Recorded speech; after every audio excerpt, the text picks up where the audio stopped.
Meanwhile, there is a fresh appeal from House leaders for members of the lower house to be present during the BBL deliberations. The lack of quorum has been delaying legislative action on the measure. This report. The House convenes for 3 session days every week. It's a regular schedule from Monday to Wednesday. Unfortunately, this week, the lack of a quorum continues to be a major concern in plenary.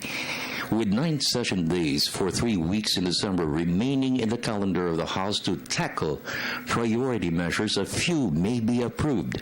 However, the fate of the draft Bangsamoro Basic Law is still uncertain. Speaker Feliciano Belmonte is pushing for the debates to be sustained next week to allow 15 members listed to interpolate the authors of the draft law.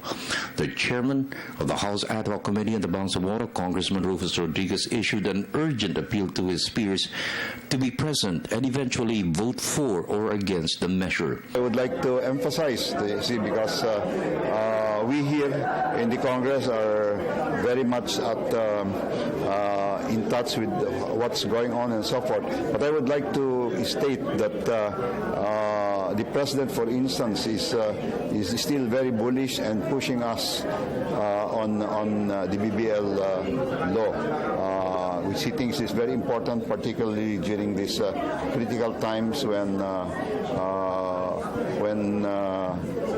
religion-based conflicts are occurring elsewhere. I find it very difficult, but still, there's still time, and we're still ready to answer questions on the basic law on the Bangsamoro Autonomous Region, the BL bar, and so we're ready. But if this continues, then the chances for approval will be not that good.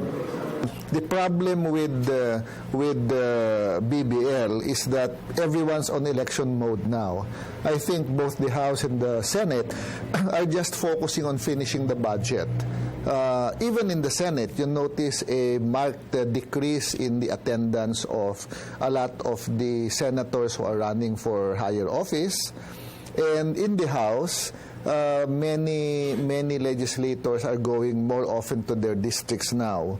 And it's going to be very difficult to muster a quorum in the House.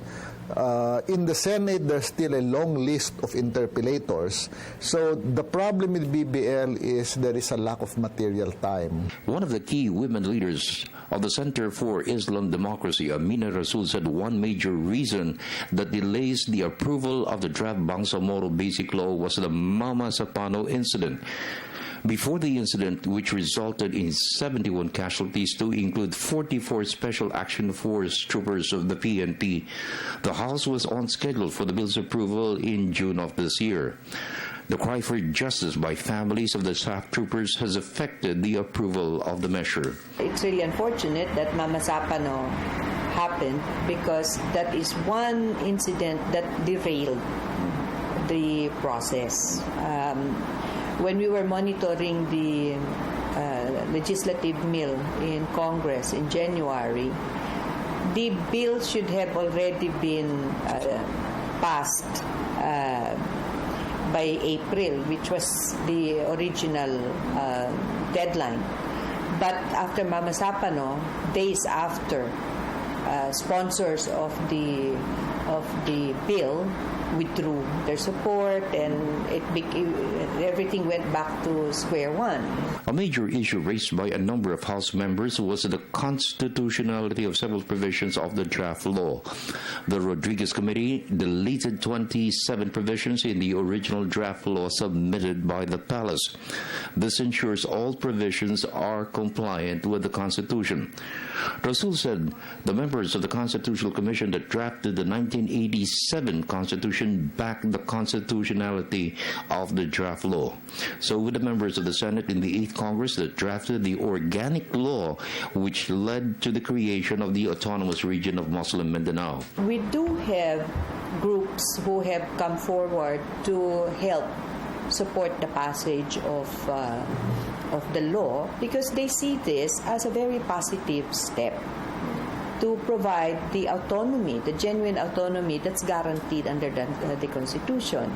First and foremost, you have the 17 framers of the Constitution, Chairman Christian Monsod and his company, for instance. Chairman Monsod maintains very, very strongly that the BBL generally is within the intent of the Constitution when it provided autonomy.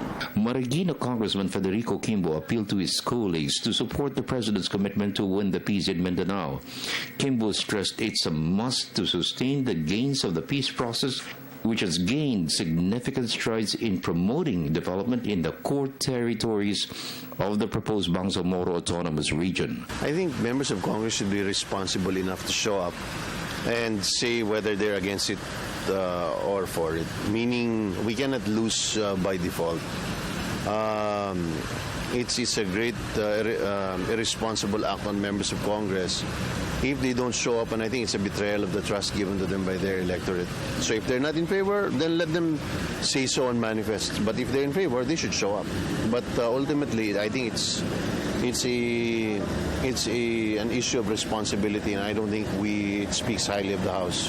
For the People's Television Network, this is Freddie Abando reporting.